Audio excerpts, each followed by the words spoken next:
Hi hello everyone, అందరికీ నమస్తే. అందరు ఎలా ఉన్నారండి? బాగున్నారా? నేనైతే చాలా బాగున్నానండి. ఇది మంగళవారం వ్లాగ్ అండి. ఇప్పుడు టైం అయితే 11:15 అవుతుంది. ఇది నా స్లో డే అని చెప్పొచ్చు. నేను మార్నింగ్ లేవలేక అలాగా 6:30కి లేచాను. ఈరోజు అంటే నిన్న రాత్రి వర్షం పడ్డదనమాట. మార్నింగ్ చాలా చాలా చల్లగా అయిపోయిందండి. సో అలా అతి కష్టం మీద లెగిసి ఇంకా వ్లాగ్ అయితే ఏమీ స్టార్ట్ చేయకుండా వంట పని అయితే పూర్తి చేసేసాను. పిల్లలిద్దరిని స్కూల్కి పంపించేసానండి. మార్నింగ్ పిల్లలకి లంచ్ బాక్స్లోకి అయితే ఎగ్ కూర కింద వండేసి పెట్టేశాను. అన్నం వండేసాను. మార్నింగ్ బ్రేక్ఫాస్ట్లోకి అయితే దోశలు అయితే వేసానండి వాళ్ళ కోసము. సో పిల్లలైతే టిఫిన్ తినేసిన తర్వాత పిల్లలిద్దరిని స్కూల్ అయితే దింపేసి అటు నుంచి అయితే నేను వాకింగ్కి అయితే వెళ్ళాను. చాలా డేస్ అయిపోయింది వాకింగ్కి వెళ్ళి అనేసి వెళ్ళాను అనమాట. చాలా చాలా చాలా ప్రశాంతంగా ఉంటుందండి వాకింగ్కి వెళ్ళినప్పుడు. ప్రశాంతంగా నాకు నచ్చినవన్నీ నేను విజువలైజ్ చేసుకుంటూ చక్కగా వాకింగ్ అయితే చేస్తాను. సో ఒక 1.5 అవర్ వరకు అక్కడే టైం స్పెండ్ చేశాను. 8:30 నుంచి 10 o'clock వరకు అక్కడే కూర్చుని కళ్ళు మూసుకుని డీప్గా బ్రీత్ తీసుకుని స్లోగా ఇన్హేల్ చేసి ఎక్సెల్ చేసి అలా కొన్ని చిన్న ఎక్సర్సైజెస్ అవి చేసి కాసేపు అక్కడైతే టైం స్పెండ్ చేశాను. మొన్న చాలా బ్యాక్ పెయిన్ అయితే వచ్చింది కదా, సో ఎక్సర్సైజెస్ చేయడానికి నాకు భయం వేసింది అనమాట. సో అందుకనేసి వాకింగ్ ఎక్కువసేపు చేసి ధ్యానం లాగా చేసుకుని కొంచెం చిన్న బేసిక్ ఎక్సర్సైజెస్ అయితే చేసి ఇంటికి వచ్చేసరికి టైం అయితే 10:15 అలా అయ్యిందండి. ఇంకా వచ్చి రాగానే ఫస్ట్ అయితే స్నానం చేసేసాను. ఇప్పుడు టైము 10:40 అలా అవుతుంది. ఆకలి వేస్తుందండి. సో టిఫిన్ అయితే చేద్దాము అనేసి అనుకుంటున్నాను. పిల్లలకి మార్నింగ్ దోశలు అయితే వేసాను కదా, దోశల పిండి ఇంకా ఉంది. సో ఇప్పుడు నాకు కూడా నేను దోశలు అయితే వేసుకుంటున్నానండి. అసలు ఈ రోజు వ్లాగ్ అయితే స్టార్ట్ చేయొద్దు అని అనుకున్నానండి, కానీ మళ్ళీ నాకు వ్లాగ్ స్టార్ట్ చేయకపోతే చాలా బోరింగ్గా అనిపిస్తుంది. అండ్ ఇంట్లో ఈరోజు చేయాల్సినవి కూడా పనులు ఉన్నాయన్నమాట. సరే ఇంకెందుకు వ్లాగ్ మానడము, ఆ చేసే పనులన్నీ వీడియో తీసుకుంటా వ్లాగ్ చేసుకుంటే బాగుంటుంది కదా అనేసి జస్ట్ ఇప్పుడే వ్లాగ్ అయితే స్టార్ట్ చేశానండి. మార్నింగ్ నైట్లో అయితే మేము కింద పడుకుంటున్నాం కదా, మార్నింగ్ లేవగానే ఫస్ట్ అయితే పక్కన మడ తిట్టేసేదాన్ని. కానీ ఈరోజు నేను లేట్గా లేవడము, పని అయితే ఆలస్యం అయిపోయిందండి. పిల్లలు కూడా స్కూల్కి వెళ్ళేసరికి ఈరోజు 10 minutes లేట్ అయిపోయింది. వాళ్ళు లేవలేకపోయారు అనమాట. ఎందుకంటే నైట్ వర్షం రావడం, మొత్తం క్లైమేట్ చల్లగా అయిపోయిందండి. సో ఫస్ట్ టిఫిన్ తినేసి మడత పెట్టాల్సిన పక్కలు ఉన్నాయి, వాటిని మడతలు పెట్టాలి. ఈ కిచెన్ ఇవంతా చిరాకు ఉంది కదా, వీటన్నిటిని అయితే సర్దుకుంటూ వస్తాను. తర్వాత గ్యాస్ స్టవ్ నీట్ని నీట్గా అయితే క్లీన్ చేసేసుకుని హాల్ అవి నీట్గా సర్దేసి ఇల్లు మొత్తాన్ని తుడుచుకుంటూ వస్తానండి. సో ఈరోజు ఈ వ్లాగ్ అంతా మీకు క్లీనింగ్గా కనిపిస్తుంది. తర్వాత పిల్లలు వచ్చిన తర్వాత ఆఫ్టర్నూన్ రొటీన్, నైట్ మళ్ళీ డిన్నర్లోకి ఏమైనా వండుకోవాలి. బట్ నాకు చాలా బద్ధకంగా ఉందండి బిల్లలు వేసుకోవడం వల్ల ఏమోని. సో నేను నైట్ వంట చేస్తాను, లేదా పెరుగన్నమును పచ్చడి వేసుకుని అయితే తినేద్దాంలే అనేసి అనుకుంటున్నాము. చూడాలి ఏం జరుగుతుందని. ఇవి మొన్న దోశలు అవిసె గింజలు వేసి నేను మిక్సీ పట్టానని చెప్పాను కదా, ఒక్క దోశ కూడా ఎరగలేదండి. చాలా బాగా వచ్చే దోశలు, పర్వాలేదు. టేస్ట్ అయితే మరీ ఎక్సలెంట్గా ఉందని చెప్పలేను, కానీ బాగానే ఉంది దోశ అయితే టేస్ట్. దోశలు మాత్రం భలేగా ఇలా వేస్తుంటే అలాగా అట్లు ఉడియేలాగా ఊడొచ్చేస్తుంది అనమాట. నాకు అలా వస్తే చాలా హ్యాపీ అనిపిస్తుంది. ఇంకా కొంచెం వేగాలి. ఒక 2 దోశలు అయితే తినేసి ఇంకా త్వరగా పని అయితే స్టార్ట్ చేస్తాను. టిఫిన్ అయితే తినేసానండి. ఇంకా నేను గిన్నెలు తోముతున్నాను. గిన్నెలు తోముతూ ఇక్కడ నేను షాడోయింగ్ ప్రాక్టీస్ అయితే చేస్తున్నానండి. నాకు ఒకళ్ళు కామెంట్ పెట్టారు, భవాని గారు షాడోయింగ్ అంటే ఏంటండి, నేను కూడా ఇంగ్లీష్ నేర్చుకోవాలనుకుంటున్నాను, అది ఎక్కడుంటుంది, ఎలా నేర్చుకోవాలి అనేసి అన్నారండి. షాడోయింగ్ అంటే ఏమీ లేదు, నాకు కూడా అసలు ఫస్ట్ ఇలాంటి షాడోయింగ్ ప్రాక్టీస్ ఉంటుంది ఇంగ్లీష్లో అన్న విషయం నాకు తెలియదు అనమాట. అయితే నాకు ChatGPT చెప్పింది షాడోయింగ్ ప్రాక్టీస్ ఇంగ్లీష్ నేర్చుకునే వాళ్ళకి చాలా మంచి టెక్నిక్ అనేసి. మనము చిన్నప్పుడు స్కూల్లో చదువుకుంటున్నప్పుడు మనకి టీచర్స్ బోర్డు మీద ఏమన్నా రాసి దాన్ని పదే రిపీటెడ్గా చెప్పిస్తూ ఉండేవారు కదండి. అంటే suppose A for Apple, A for Apple, A for Apple అని ఇలా చెప్తూ ఉండేవాళ్ళం కదా. ఆ అమ్మ, ఆ ఆవు, ఈ ఇల్లు, ఇలాగా ఒకళ్ళ తర్వాత ఒకళ్ళని నుంచోబెట్టి వాళ్ళు బోర్డు మీదకి వెళ్ళి చెప్తూ ఉంటే వెనకాల మనము రిపీట్ చేసేవాళ్ళం కదా. అలాగే సేమ్ ఇక్కడ ఇంగ్లీష్లో 2 పర్సన్స్ మాట్లాడుకుంటూ ఉంటారు. వాళ్ళిద్దరూ మాట్లాడుకున్న దాన్ని ఏదైతే మాట్లాడుతున్నారో, వాళ్ళు ఏదైతే చెప్తున్నారో వాళ్ళ వెనకాలే మనము చెప్పుకుంటూ వచ్చారనమాట. అంటే ఇప్పుడు 2 పర్సన్స్ అనే అక్కర్లేదు. మీరు ఇంగ్లీష్లో ఒక మూవీ చూస్తున్నా, లేకపోతే మీరు ఇంగ్లీష్లో ఏదైనా వింటున్నారు అనుకోండి, వాళ్ళు ఏదైతే చెప్తున్నారో వాళ్ళ చెప్పడము పూర్తయిపోగానే మీరు వెనకాల చెప్పేయాలన్నమాట. అంటే ఇప్పుడు వాళ్ళు ఏది చేస్తున్నారో మనం అదే చేయడం, వాళ్ళు ఎలా అయితే మాట్లాడుతున్నారో దాన్ని మనం కూడా ఇప్పుడు హాయ్ అంటే హాయ్, హౌ ఆర్ యూ అంటే హౌ ఆర్ యూ, దాన్ని మనము రిపీట్ చేయడమే అనమాట. అయితే ఇక్కడ ఈ షాడోయింగ్లో మనకు వచ్చే ఉపయోగం ఏంటి అంటే ప్రొనౌన్సియేషన్ సరిగ్గా వస్తుంది. వాళ్ళు ఎలా అయితే దాన్ని ప్రొనౌన్స్ చేస్తున్నారో మనము ఎగ్జాక్ట్గా అలా ప్రొనౌన్స్ చేయడానికి ట్రై చేయాలి. లిజనింగ్ స్కిల్స్ బాగా పెరుగుతాయండి. తర్వాత ఏమో వాళ్ళు ఎంత టైం తీసుకుంటున్నారు ఒక పదాన్ని చెప్పడానికి అన్నది మనము నేర్చుకోవచ్చు అనమాట. సో ఇప్పుడు ప్రజెంట్ నాకు షాడోయింగ్ అన్నది చాలా చాలా మోస్ట్ ఫేవరెట్ అయిపోయిందండి. నాకు చాలా నచ్చుతుంది. స్టార్టింగ్లో షాడోయింగ్ చేయడానికి ఎంత చిరాకు వచ్చేసేదో నాకు, ఎందుకంటే వాళ్ళు ఫాస్ట్గా మాట్లాడేస్తారు. ఆ ఫాస్ట్ని మనం అందుకోలేమన్నమాట. సో మధ్యలో పాజ్ పెట్టి వాళ్ళు ఏం చెప్పారో ఆ సెంటెన్స్ని మళ్ళీ చూసి మళ్ళీ చెప్పి అలా అయితే చేసేదాన్ని. కానీ ఇప్పుడు నేను ఆల్మోస్ట్ 1 మంత్ నుంచి రెగ్యులర్గా షాడోయింగ్ చేస్తున్నాను, రోజుకు ఒక 20 మినిట్స్ అలాగా. సో ఇప్పుడు వాళ్ళు ఎంత స్పీడ్ మాట్లాడినా నేను అంతే స్పీడ్ని అందుకోగలిగి నేను ఫాస్ట్గా ఇంగ్లీష్లో అయితే వాళ్ళు ఏదైతే మాట్లాడుతున్నారో నేను అది మాట్లాడగలుగుతున్నాను అనమాట. సో ప్రజెంట్ నాకు అది చాలా చాలా ఇష్టమైన పనిలాగా అయిపోయిందండి షాడోయింగ్ అయితేని.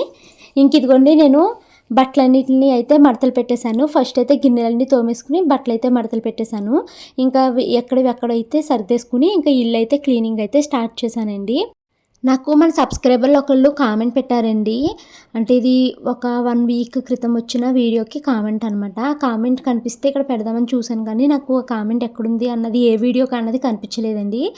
భవానీ గారు మీరు విజువలైజేషన్ చేస్తారు అని చెప్పారు కదా, మీరు విజువలైజేషన్ రోజుకి ఎన్నిసార్లు చేస్తారండి? ప్రజెంట్ నేను ఇప్పుడు చాలా బాధలో ఉన్నాను, నాకు ఇప్పుడు ఆ విజువలైజేషన్ చాలా హెల్ప్ అవుతుంది అనేసి అడుగుతున్నాను అనేసి కామెంట్ పెట్టారండి. విజువలైజేషన్ రోజుకి ఎన్నిసార్లు చేస్తాను అన్నది పాయింట్ కాదండి. నేను ఎప్పుడు ఖాళీగా ఉంటే అప్పుడు నాకు నా ఫ్యూచర్ గురించి ఆలోచనలు అయితే వచ్చేస్తూ ఉంటాయి. నేను మెయిన్గా ప్రతిరోజు రోజుకొక్కసారి అయితే విజువలైజేషన్ చేసుకుంటాను. అది కూడా నేను వాకింగ్ చేసే టైంలో విజువలైజేషన్ చేసుకుంటాను అనమాట. అప్పుడు నాతో వాకింగ్లో మా హస్బెండ్ ఉన్నారనుకోండి, నాకు ఇంకా ఖాళీ ఉండదు కాబట్టి విజువలైజేషన్కి ఏమీ ఊహించుకోను. అదే మా హస్బెండ్ నాతో పాటు లేరు, నేను ఒక్కదాన్నే వాకింగ్ చేస్తున్నాను అన్నప్పుడు నా ఫ్యూచర్ గురించి, నా ఫ్యూచరు లైఫ్లో ఎంత అద్భుతంగా ఉండాలని నేను ఊహించుకుంటున్నానో అదన్నీ జరిగిపోయినట్టు, ఆ గొప్పగా అయిపోయిన తర్వాత నేను లైఫ్ని ఎలా ఎంజాయ్ చేస్తున్నాను అన్నదాన్ని ఊహించుకుంటూ ఉంటానన్నమాట. ఇక్కడ విజువలైజేషన్లో ఏంటి అంటే మీరు ఊహించుకుంటమే సరిపోదండి, దానికి తగ్గ ప్రయత్నం కూడా మీరు చేయాలండి. అలా చేస్తేనే మీరు మంచి సక్సెస్ని అయితే మీరు చూస్తారన్నమాట. మీరు లైఫ్లో ఏదైనా ఒక కోరికను పెట్టుకోండి, ఆ కోరికని గట్టిగా బలంగా అనుకుంటూనే ఉండండి దాని గురించి. అలాగే దానికి తగ్గట్టుగా ప్రయత్నం చేయండి, ఖచ్చితంగా జరుగు తీరుతుంది. దానికి రియల్ ఎగ్జాంపుల్ని నేనే అండి. నా లైఫ్లో నేను ఏదైతే కావాలి అనుకున్నానో దాన్ని కనీసము ఒక 100, 200, 300 సార్లైనా జరిగిపోయినట్టు ఊహించుకుంటూనే ఉంటాను. అలా అవ్వాలి అన్నట్టుగా నేను ప్రయత్నం కూడా చేస్తాను. ఈరోజు పనులన్నీ చాలా స్లోగా చేస్తున్నానండి, ఎందుకంటే ఎడిటింగ్ వర్క్ నిన్నే కంప్లీట్ చేసేసాను. సో ఎడిటింగ్ వర్క్ లేదు కాబట్టి పనులన్నీ చాలా స్లోగా చేసుకుంటూ వస్తున్నాను. ఇల్లంతా క్లీన్ చేసేసానండి, కొన్ని గిన్నెలు ఉంటే వాటిని కూడా క్లీన్ చేసేసాను. ఇంకా నాకు కొంచెం ఒక్క వ్లాగ్ ఉంది, ఆ ఒక్క వ్లాగ్ని వాయిస్ ఓవర్ ఇచ్చేస్తే అయిపోతుంది అనమాట. అది రేపటికి ఉపయోగపడుతుంది ఆ వ్లాగ్ నాకు. సో ఇంకా పని చేసుకుంటాను, ఖాళీగా ఉండి ఏం చేస్తాను, టైం వేస్ట్ చేయడం నాకు ఇష్టం లేదు. ఇంగ్లీష్ ప్రాక్టీస్ కూడా చేయాలి. టైం అయితే 3 o'clock అయ్యిందండి. పిల్లలిద్దరిని స్కూల్ నుంచి అయితే తీసుకుని వచ్చేసాను. పిల్లల కోసం అనేసి బొబ్బర్లు అయితే నానబెట్టానండి. ఇప్పుడు వీటిని కొంచెం వాటర్, ఉప్పు వేసేసి కుక్కర్ పెట్టేస్తాను. జస్ట్ ఒక్క విజిల్ వస్తుందనగా కట్టేస్తాను అనమాట, లేకపోతే బొబ్బర్లు త్వరగా పేస్ట్ అయిపోతున్నాయండి. సో ఒక విజిల్ వస్తుంది అనగా కట్టేసుకుంటే సరిపోతుంది. తర్వాత తాలింపు వేసి పిల్లలకి ఇచ్చేస్తాను. నాకు ఏంటోనండి అసలు 2-3 రోజుల నుంచి అసలు ఆకలి వేయట్లేదు. మరి టిఫిన్ లేట్గా తినడం రీజనా లేకపోతే ఇంకోటి ఏంటో నాకు తెలియదు, కానీ అస్సలు ఆకలి వేయట్లేదు. పొద్దున్న అలాగే అన్నం స్కిప్ చేసేస్తున్నాను, కొన్ని రాత్రి అయినా ఆకలి వేయట్లేదు అనమాట. ఈరోజు కూడా అన్నం తినలేదండి, మార్నింగ్ తిన్న టిఫిన్ తప్పించి మళ్ళీ అన్నం ఏమీ తినలేదు. ఇంక తినను కూడా, నా శనగలు ఏమైనా ఉడికేసిన తర్వాత కొంచెం అవి తింటాను తప్పించి ఇప్పుడు అయితే అన్నం తిన్ను. సో ఇంకా పిల్లలు వచ్చేసారు, వాళ్ళకి ఇవి ఉడికిచ్చేసి పెట్టేసి కాసేపు పిల్లలతో టైం స్పెండ్ చేసి ఇంకా ఈ కిచెన్ మొత్తం క్లీన్ చేసుకుంటూ వస్తానండి. ఇదిగోండి షాను మను వాళ్ళకి రోజు అబాకస్ క్లాస్ అయితే ఉంది. అందుకనేసి అబాకస్ అయితే హోంవర్క్ చేస్తున్నారు. నేను ముందే కంప్లీట్ చేసుకుని ఉంచుకోండి అమ్మా అని చెప్తానండి. వీళ్ళు అయితే చేయరు. ఇప్పుడు ఒక అరగంట ముందు క్లాస్ ఉందనక అప్పుడు చేస్తారు హోంవర్క్స్ కదా. మనం అది చాలా చాలా బ్యాడ్ హ్యాబిట్. ఎవ్రీడే ప్రాక్టీస్ ఉండాలి. ఎగ్జామ్స్ అయ్యాక ప్రతిరోజు ప్రాక్టీస్ చేయాలి. ఇంకా సరే, ఇప్పుడైతే మా షాను మను వల్ల అబాకస్ చేస్తున్నారండి. మా మను ఇప్పుడు విజిబుల్ సమ్స్ చేస్తుంది. ఇవి నేను క్వశ్చన్స్ అడుగుతాను, మా మను గాల్లో లెక్కలేసేసి ఇక్కడ రాయాలన్నమాట. సరేనా Manu? Let's start. First sum చేయలేదు కదా, సరే చెయ్యి. +3 +3 +6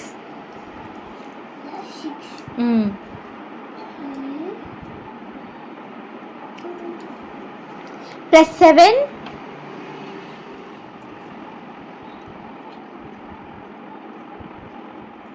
16. వెరీ గుడ్, రాసే. +2 +2 +6 +2 +2 +6.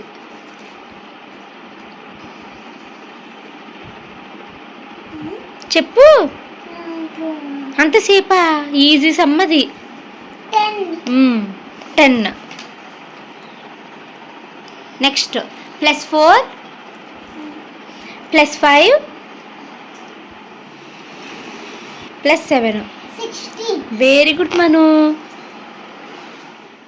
ఇంకోండి, ఇప్పుడైతే పిల్లలకి అబాకస్ క్లాస్ అయితే జరుగుతుందండి. మీ పిల్లలకి అబాకస్ కానీ, రూబిక్ క్యూబ్ కానీ, తెలుగు కానీ, మ్యాథ్స్ కానీ నేర్పించాలి అనుకుంటే ఈ టీచర్ అయితే చాలా బాగా చెప్తారండి. మీకు కనుక ఇంట్రెస్ట్ ఉంటే స్క్రీన్ పైన టీచర్ నెంబర్ ఇస్తున్నానండి, ఒకసారి టీచర్ని అయితే కాంటాక్ట్ అవ్వండి. సో భవానీ చెప్పిన విషయాన్నే పదే పదే చెప్తుంది అని అనుకోవద్దండి. మీరు నన్ను ఒక్క విషయంలో నమ్మండి. నిజంగా విజువలైజేషను, మేనిఫెస్టేషను లైఫ్లో మనకు ఒక మంచి హోప్ ఇస్తుంది. మనం ఏదైతే అచీవ్ చేయాలి అనుకున్నామో దాన్ని మీరు చక్కగా సాధించగలుగుతారండి. సో ఖచ్చితంగా మీ లైఫ్లో విజువలైజేషన్ని ప్రాక్టీస్ చేయండి. కనీసం రోజుకి ఒక 5-10 నిమిషాలైనా ప్రాక్టీస్ చేశారు అనుకోండి, మీరు ఏదైతే కోరుకున్నారో మీ లైఫ్లో అది ఖచ్చితంగా జరుగు తీరుతుంది. కోరుకున్నంత మాత్రాన జరిగిపోదు అండి, దానికి తగ్గట్టు ప్రయత్నం కూడా చేయాలి. అయితే ఆ ప్రయత్నం చేయడానికి ఒక మోటివేషన్ కావాలి కదా, ఆ మోటివేషన్ మనకి విజువలైజేషన్ ఇస్తుందన్నమాట. ట్రస్ట్ మీ అండి, ఇది 100% మీకు అయితే వర్క్ అవుతుంది. గట్టిగా అనుకుంటే తప్పకుండా జరుగుతుందండి. మీరు ఒక విషయం గమనించారా, మనకి ఏదైనా ఒక చిన్న కోరిక ఉందనుకోండి, అది కోరికగానే ఉండిపోతుంది. కానీ అదే విషయాన్ని మనము పదే పదే గట్టిగా అనుకున్నాం అనుకోండి, ఆ కోరిక మనకి ఒక గోల్ లాగా మారిపోతుంది అనమాట. నేను నా లైఫ్లో ఒక విషయాన్ని బాగా నమ్ముతానండి. మనకి నిజంగా కావాలి అనిపించింది మనం ప్రతిరోజు మన మనసులో చూసుకున్నాం అనుకోండి, దానికి తగ్గట్టుగా మన యాక్షన్స్ అన్నీ మారిపోతాయి అనమాట. ఫర్ ఎగ్జాంపుల్ నన్నే తీసుకోండి. నేను నా యూట్యూబ్ ఛానల్ని మొదలుపెట్టినప్పుడు నాకు చాలా డౌట్స్ ఉన్నాయి. నేను ఇందులో సక్సెస్ అవుతానా, ఇది నాకు సాధ్యమవుతుందా అని చాలా డౌట్స్ అయితే వచ్చాయండి. కానీ ప్రతిరోజు నేను ఒక విషయాన్ని అయితే విజువలైజ్ చేసుకుంటూ ఉండేదాన్ని. కొన్ని డేస్లో నా వీడియోస్ బాగా వైరల్ అయిపోతాయి, చాలామందికి రీచ్ అవుతుంది, నన్ను చాలామంది నా వీడియోస్ బాగున్నాయి అనేసి సపోర్ట్ చేస్తూ ఉంటారు. నేను యూట్యూబ్ ఛానల్లో మంచిగా గ్రో అవుతాను. రాబోయే రోజుల్లో నేను లక్షల్లో సంపాదిస్తాను.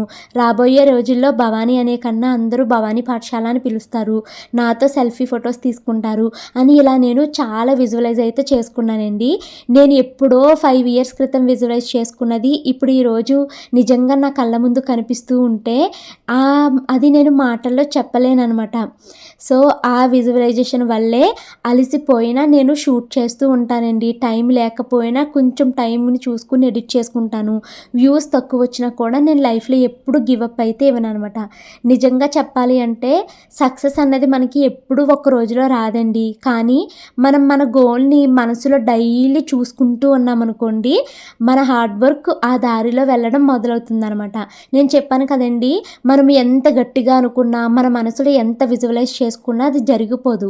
కానీ మనము ఆ కోరికని పదే పదే మనసులో చూసుకున్నాం చేసుకున్నాం అనుకోండి, అది మనకి చాలా హ్యాపీనెస్ని ఇస్తుంది కదా. మరి డ్రీమ్లోనే ఇంత హ్యాపీనెస్ ఇచ్చినప్పుడు అది నిజంగా మన లైఫ్లో జరిగితే ఎంత బాగుంటుంది అన్న ఒక థాట్ అయితే మనకు వస్తుందండి. సో దానికోసం మనము హార్డ్ వర్క్ చేయడం అయితే స్టార్ట్ చేస్తామన్నమాట. సో మనము కంటిన్యూస్గా హార్డ్ వర్క్ చేయడానికి ఒక మోటివేషనే ఈ విజువలైజేషన్ అండి. అందుకే నేను ఒకటి చెప్తున్నానండి, జస్ట్ విష్ చేయకండి, కోరికను కోరుకోకండి, దాన్ని స్ట్రాంగ్గా ఒక గోల్ లాగా ఫిక్స్ అయిపోండి. దాని గురించి మీరు లైఫ్లో అది జరిగితే ఎలా ఉంటుంది అన్నది విజువలైజ్ చేసుకోండి. ఆ డైరెక్షన్లో చిన్న చిన్న స్టెప్స్లో పని ప్రారంభించండి. ఎందుకంటే మనసులో గట్టిగా అనుకున్నది ఆలస్యమైన నిజంగా జరుగుతున్నదండి.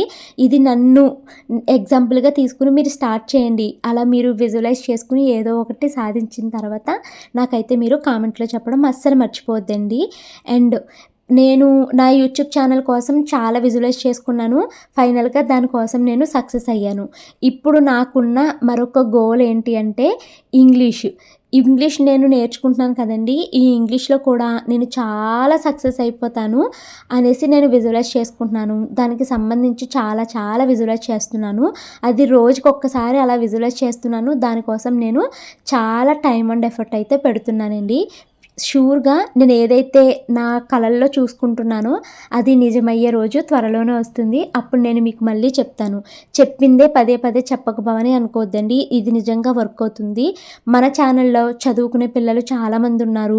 ఉద్యోగాల కోసం ట్రై చేసే పిల్లలు చాలామంది నా వీడియోస్ని చూస్తున్నారు. హౌస్ వైఫ్గా ఉండి ఏదో ఒకటి సాధించాలి అని ఎదురు చూసే హౌస్ వైఫ్స్ ఉన్నారు. మీ అందరికీ ఇది చాలా ఉపయోగపడుతుందండి. నన్ను నమ్మి ఒక్కసారి ఫాలో అవ్వండి. ఒకవేళ మీకు ఏంటి విజువలైజేషన్ అన్నది ఇంకా తెలుసుకోవాలి అనుకుంటే యూట్యూబ్లో కొట్టండి. దీనికి సంబంధించి లక్షల్లో ఖర్చు పెట్టి కూడా నేర్చుకుంటున్నారండి విజువలైజేషన్ని. ఖచ్చితంగా ఇది వర్కౌట్ అవుతుంది. డాక్టర్స్ కూడా దీని గురించి చెప్తున్నారు. ఒక్కసారి దీన్ని ప్రాక్టీస్ చేయండి. మీ లైఫ్లో మీకున్న గోల్స్ అన్నీ మీరు అచీవ్ చేస్తారు. విజువలైజేషన్ అంటే మూవీ లాగా ఇమాజినేషన్ కాదండి, మన ఫ్యూచర్ని మనసులో క్లియర్గా చూడడం అనమాట. ఫర్ ఎగ్జాంపుల్ మీరు హెల్దీగా ఉండాలి అనుకుంటే మీరు ఆల్రెడీ ఫిట్గా ఉన్నట్టు ఇమాజిన్ చేసుకోవాలి. అలాగే మీరు లైఫ్లో చాలా సక్సెస్ అవ్వాలి అనుకుంటున్నారనుకోండి, అక్కడ మీరు వర్క్ చేసే ప్లేస్లో పీపుల్ అందరూ మీరు సక్సెస్ అయిపోతే కంగ్రాచ్యులేషన్స్ అని మిమ్మల్ని విష్ చేస్తున్నట్టు విజువలైజ్ చేసుకోండి. ఇలా డైలీ విజువలైజ్ చేస్తూ ఉంటే మన యాక్షన్ స్లోగా చేంజ్ అవుతాయండి. అప్పుడు మన బ్రెయిన్కి ఒక క్లారిటీ వస్తుందన్నమాట, నాకు ఇది కావాలి అని. సో అప్పుడు బ్రెయిన్కి ఆ క్లారిటీ వచ్చినప్పుడు, అలాగే మీరు విజువలైజ్ చేసుకున్నప్పుడు మీకు ఒక హ్యాపీ హార్మోన్ ప్రొడ్యూస్ అవుతుంది. ఆ హ్యాపీ ఫీలింగ్ వల్ల సో బ్రెయిన్ ఇది మీకు కావాలి అని అనిపిస్తుంది. అలాగే ఇది డ్రీమ్లోనే ఇంత బాగుంటే రియాలిటీగా జరిగితే ఇంకెంత బాగుంటుంది అని దానికి తగ్గట్టుగా మనము కష్టపడడం అయితే స్టార్ట్ చేస్తామండి. ఇది చాలా బాగా వర్క్ అవుతుంది. ఒకసారి ట్రై చేయండి. ఫైనల్గా ఒక మాట అండి, లైఫ్లో మిరాకిల్స్ అన్నవి సడన్గా జరగవండి. మన థాట్స్ చేంజ్ అవుతాయి, యాక్షన్స్ చేంజ్ అవుతాయి, అప్పుడు రిజల్ట్ కూడా చేంజ్ అవుతుంది. అందుకే నేను ఒకటి చెప్తానండి, జస్ట్ విష్ చేయకండి, స్ట్రాంగ్గా డిసైడ్ అవ్వండి. డైలీ ఆ గోల్ని మైండ్లో చూడండి, ఆ డైరెక్షన్లో వర్క్ చేయండి. టెన్షన్ పడకండి, కంపారిజన్ చేసుకోకండి, లేట్ అయినా పర్లేదని గుర్తుంచుకోండి. మనసులో గట్టిగా అనుకోండి, మనసుతో పనిచేసినది ఒకరోజు తప్పకుండా నిజమవుతుంది. అప్పుడు మీరు నాకు థ్యాంక్స్ చెప్పండి. And I really love visualisation అండి, నాకు చాలా ఇష్టం. ఇదిగోండి కిచెన్ అయితే క్లీన్ చేసేసాను. ఇంక ఈ డబ్బాలను కూడా అలా సర్దేశాను అనమాట.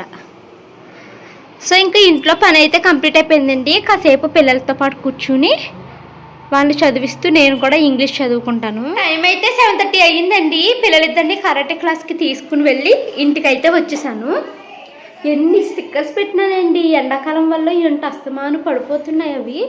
ఇంకా తిలకం కొనుక్కోవాలి. తిలకం ఏమో 2-3 కొన్నాను. మా పిల్లలు ఎక్కడ పెడతారో కనపడవు. ఇంక ఇదిగోండి నేను బియ్యం అయితే కడిగి స్టవ్ మీద అయితే పెట్టేశాను. రైస్ అయితే ఉడుకుతుంది. నేను పొద్దున్న నుంచి అన్నం తినలేదు, ఇప్పటికీ ఆకలేయట్లేదు. కానీ విపరీతమైన దాహం ఏంటి, ఎన్ని నీళ్ళు తాగేస్తున్నానో నాకే తెలీదు. చాలా నీళ్ళు అయితే తాగేస్తున్నాను. సో ఇంకా కొబ్బరి లడ్డూలు ఉంటే అవి కూడా తిన్నాను. మను ఏమో గోళీలాట ఆడుకుంటుంది. మా షాని ఏమో ఎదురుకుంటే చిన్న పాప ఉంటుంది, ఆ పాప రమ్మన్నది అని ఆడుకుంటానికి అయితే వెళ్ళింది. ఇంకా నాకు కొంచెం ఎడిటింగ్ ఉందండి, ఆ వర్క్ కంప్లీట్ చేసేసుకుని ఒక మూవీ అయితే చూస్తాను ఈరోజు. టైం అయితే 10:40 అవుతుందండి. నేను డిన్నర్ అయిపోయిన తర్వాత మూవీ చూడటం అయితే స్టార్ట్ చేశాను. ఈషా అంట, మూవీ అయితే బాగుందండి. ఎవరైనా చూడాలనుకుంటే చూడండి. అమెజాన్ ప్రైమ్లో అయితే పెట్టారు. బాగుంది మూవీ, మరీ అంత భయం ఏమీ లేదు, చూడొచ్చు. ఈషా అంట. ఇప్పుడైతే కంప్లీట్ అయ్యిందండి. ఇంకా మేము పడుకుంటున్నాము. మా పిల్లలు చూసారా చక్కగా పక్కేసేసారు. ఎవరు వేసారమ్మ ఇది? ఇంకో పిల్లలిద్దరు కలిసి అయితే వేసారంటండి. సో పడుకుంటున్నామండి. ఈ వ్లాగ్ మీకు నచ్చుండదు, ఎందుకంటే సరిగ్గా ఎక్కువగా షూట్ చేయలేకపోయాను ఈరోజు. ఈ వీడియో నచ్చితే లైక్ చేసి కామెంట్ చేయండి. Thank you so much watching this video. Bye bye.